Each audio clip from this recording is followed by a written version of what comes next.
For example, we're going to go over a project we're just finishing up. We had a outdoor pavilion at a country club we were building with some Teco block pavers, a bunch of artificial turf, all built on permeable base. It's right big area. It's about 200 some linear feet long.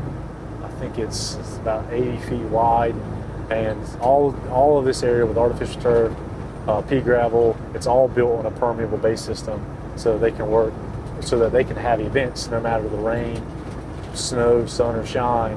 It'll be dry out there. With the snow, they're probably not going to have an event, but shortly after it melts, they'll know that the area will be dry and they can use that area. And so that whole area was built off of the effects of the weather and needing to dry as fast as possible. And the timing of that, if they have an event scheduled for Saturday, it rains Friday, nobody wants to be out there on a wedding walking on mushy ground, getting their shoes all dirty or getting that white dress all messed up.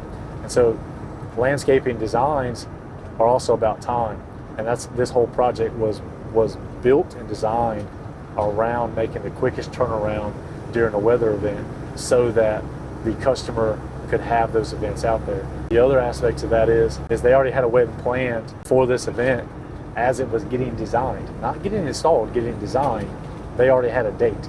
So we had a deadline to hit, which means that all of the stuff we talked about in this entire podcast was you have to make sure that timing is important. So we had to be really efficient with time, and the weather wasn't our friend.